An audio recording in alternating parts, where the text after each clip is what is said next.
going to have him talk. Today, he's talking about Mythic service. And folks, one of the things that we do is if you have questions as we go, you can post those questions in the chat. And then at the end, if we have time, I'll just let him look at the questions and pick which ones he wants to answer. He doesn't have to answer all of them. We answer all of them in the LinkedIn group, but he'll pick a few questions to answer. So with that, I'll turn it over to Ed. Everyone, welcome Ed Benack, and thank you for your time, Ed. Thanks, Paul. It's really one of the pleasures of my life to be able to share this with you today. Mythic service is just a term I came up with a long time ago for things that you think you'd never see. I'm a sucker for a great customer experience, and twice I've challenged my teams to get 90% very satisfied when they had never attained it. And within 3 months of both those challenges, they achieved it and they got to shave my head.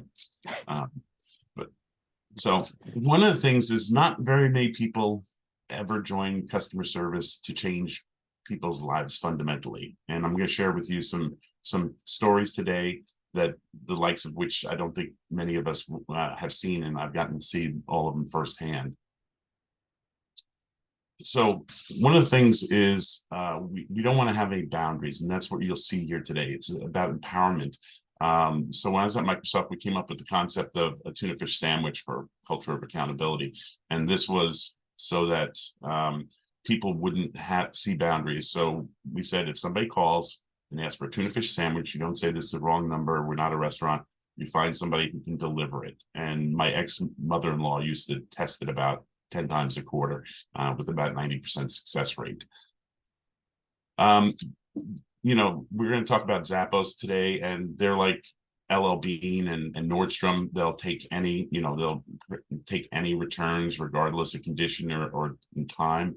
And there's a whole story here. I think there's an app panel if you want to hear it, but this is what I call programmatic service. If you call Paul, you call Michael, you call Alan, you're going to get exactly the same answer because some vice president made the determination that's this policy.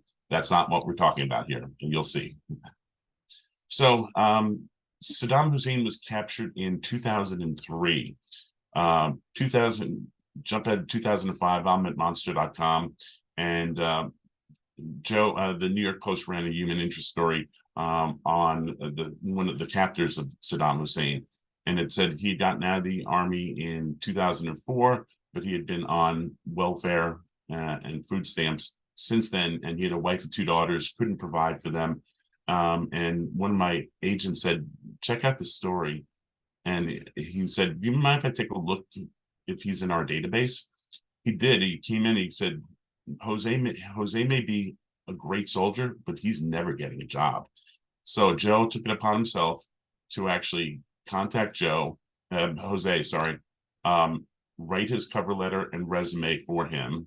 And that's not service we offered. Okay, he just did it to be a good person.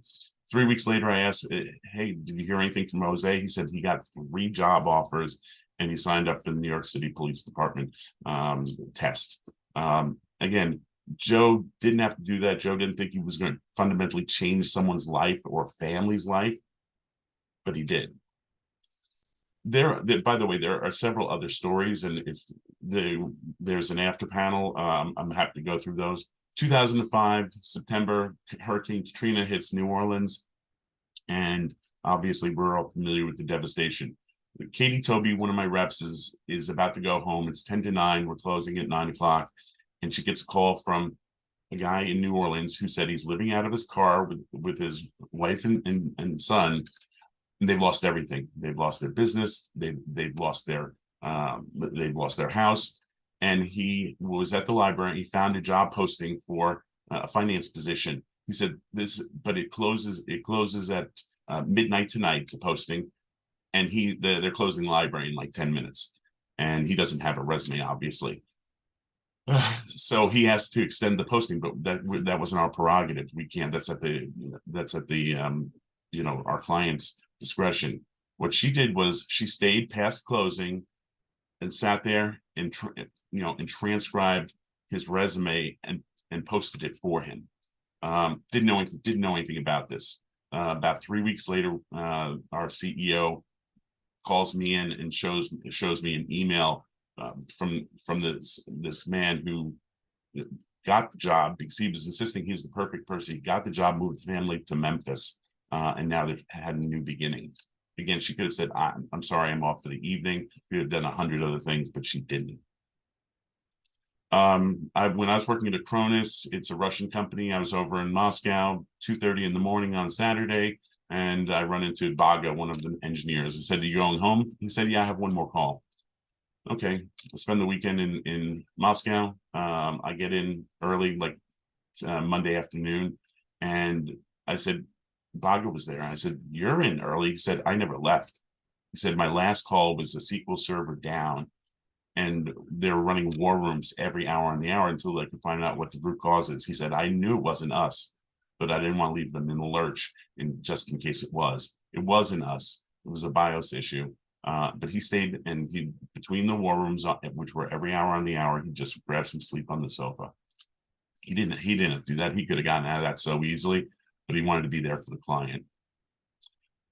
This is Emily Rothen. She was dressed up as a princess on Halloween and heading to a party when one of our clients called and said the badge stock they ordered for the event the next day had not arrived. She changed course, went to the office, got badge stock, jumped on a train from Washington to New York City to give her the stock so that they could launch the event the next morning. This is Faris Aboud. He was the project manager for Google's UK conference. It's 10 o'clock at night. He gets a call from the Google point of contact and says, our badge stock is stuck in customs. Had nothing to do with us, okay? But he said, okay, let me see what I can do. He rented a truck at 10 o'clock at night, drove 2 hours to the port, and argued with customs for an hour and a half, and drove back to get there like 6 o'clock in the morning so that they could open registration at 7. This is most people's favorite. So Microsoft made a lot of hardware, most of which didn't last very long on the shelves. One of them was a Barney doll. This is circa 2000, and it was real sophisticated stuff. If you touched his hand, it would say, "Oh, you touched my hand," or touch the stomach, say, "Oh, that tickles." So we get a call. Angel gets a call from the father, a distraught father of a 5-year-old highly autistic son. First 4 years of his life, he never communicated with the family. That Christmas, they bought a Barney doll for him, and he started interacting with the Barney doll, and by proxy, actually started communicating with the family. It was a huge breakthrough. You can imagine. A year goes by, the son feels that Barney's a little dirty and he needs a bath, and electronics and water don't go well together. And so he gives Barney a bath. Barney's now dead. Barney had been long off the shelves, and so the father had called all the, no, he didn't call. He actually drove to, he said, every toy store within 50 miles, none of them had it because it was long gone. Angel said, "Give me your address and your phone number. Let me see what I can do." She drove 30 minutes to the main campus, went to the building where the product managers used to be, because the group didn't exist anymore, and went through every crawl space and closet in that building until the second to last one where she found a Barney doll. On her way back, she stops at FedEx and mails it. Didn't know anything about this. Nobody knew anything about this. Bill Gates had a very famous email address. It was billg@microsoft.com. So when I had one of my groups took care of anything to do with customers that he got. And this woman, Kathy, comes over with a piece of paper. She's like, "You're not going to believe this." And it was the father had sent an email to Bill Gates with the story. And we were just amazed and gave her a spot bonus. And that was kind of the beginning of Mythic service. And again, when our clients are having problems, they're not having technology problems, okay, because I've always been technology. They're having a lifestyle problem. Like, am I gonna have a job if we launch our event tomorrow and there's no badges? Okay, like, am I gonna have a job? And so one of the things is always ask people to think about the bigger picture and how you can make a difference in people's lives. Nobody ever got fired for doing too much for the client. And lastly, there's the term culture heroes that everybody knows, and it's usually a pejorative one. In this case, because someone jumps in and saves the day because we didn't do something else. In this case, we were not, these folks were not part of any cause, okay, but they chose to do something heroic and independent. Nobody told them to. And that's what we're looking for in our folks. Predisposition, the service gene. In fact, I've used psychometric testing to sort of make sure we have the right people.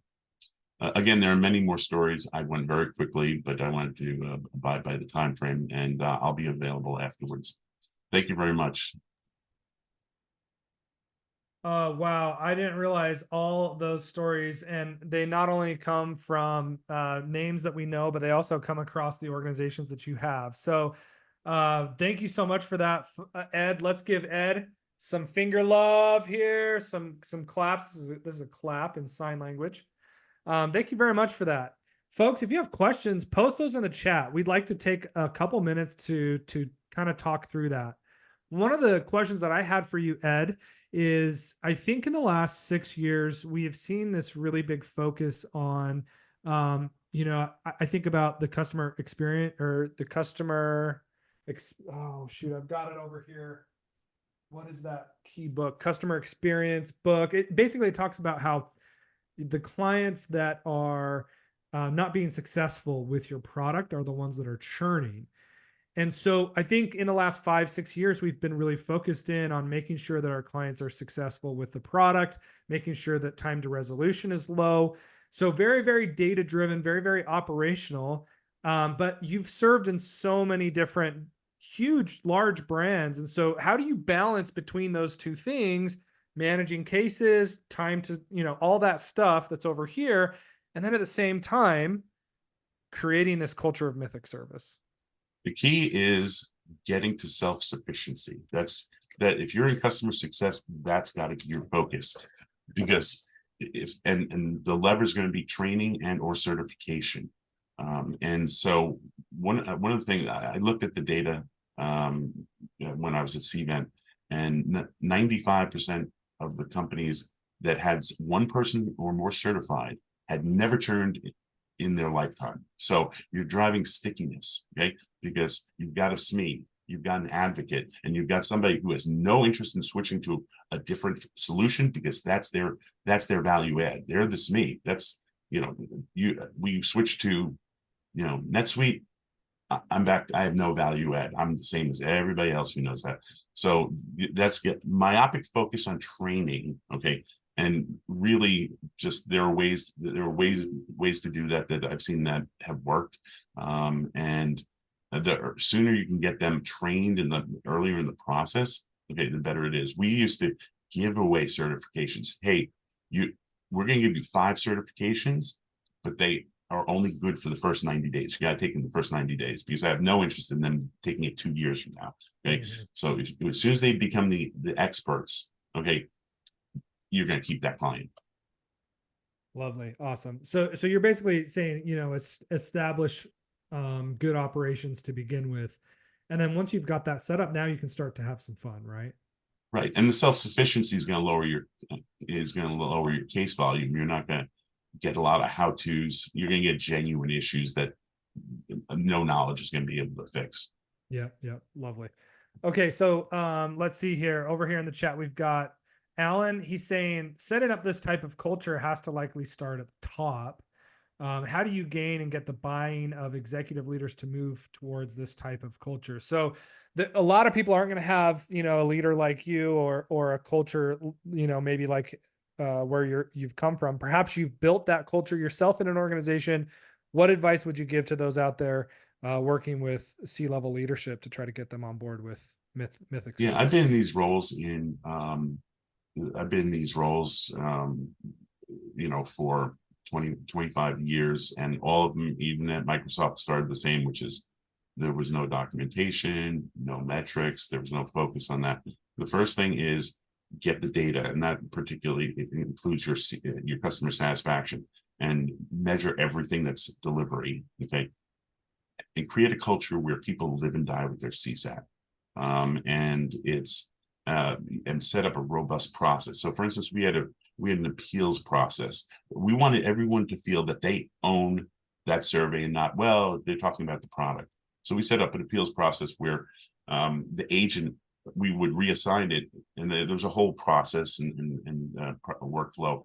And if it was genuinely product, okay, we would actually assign it to the manager. So it stays in the line of business, but we don't penalize the agents because we wanted them to own it.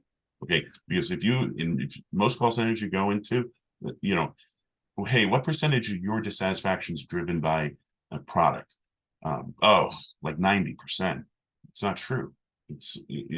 I've looked at the data many times. It's generally less than 2%. It's because people can differentiate service from product when you're asking about service. Most people can, but occasionally don't. It just they have so much emotion they want to let it out, but it's far more rare than you would expect. Interesting. So that's the number one thing is if people live and die with the customer experience and they take it seriously and it's part of your stack rank along with productivity and quality assurance scores, people take it very seriously because they know they know the implications because it's, am I going to get promoted? Am I going to get a raise? Am I going to get a full bonus? Okay. And again, the psychometric testing for that service disposition, people who validate themselves by making other people successful versus over their own success, is what I look for. Lovely. Kind of building on that, Kat asked, and what data or case studies are available that back up the benefit of hiring enough staff to provide Mythic service? So do you, there's a lot in that question in terms of, do you even have to hire more to do Mythic service to begin with? Or what is the argument there for having that culture? Yeah, the examples I gave are extreme examples, and they happen, you know, 1 in 100,000, or but so it's really not going to add volume. I mean, you have to the way, what you want to do is you want to have a good workforce model that shows that you have the ability to respond in a reasonable amount of time, or here's the correlation between cycle time, wait time, and dissatisfaction.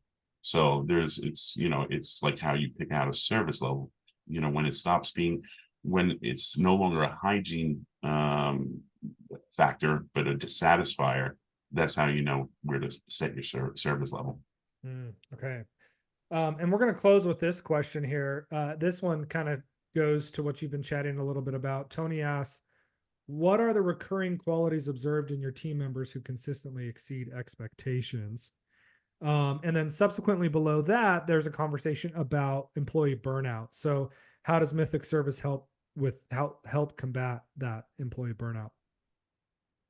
I'm not sure there's a cause and I mean, I'm not sure there's a cause and effect with burnout. I think that, to the earlier question, which is you want to make sure that folks are, that you're appropriately staffed. In terms of, the folks who exceed expectations, they have probably the one thing that, I've noticed, and it's, I don't have data on this, is they match urgency. Okay. In other words, we're in this together. Okay. This is at least as important to me as it is to you, Mr. and Miss Customer. And that's the number one thing. So, and obviously that's going to be a derivative of empathy. Yep. Yep. Okay. Excellent. Wow. We actually have a ton of questions coming in. This is fantastic. We can address these questions in our panel discussion afterwards. So if y'all want to stay after and talk through this, we can do that. And then we'll also be addressing these questions on our LinkedIn group. Unfortunately, we do need to continue on our agenda here today, but a lot of these questions are related to what we're going to be discussing. So again, I want to thank you, Ed, for coming in, sharing your experience with us.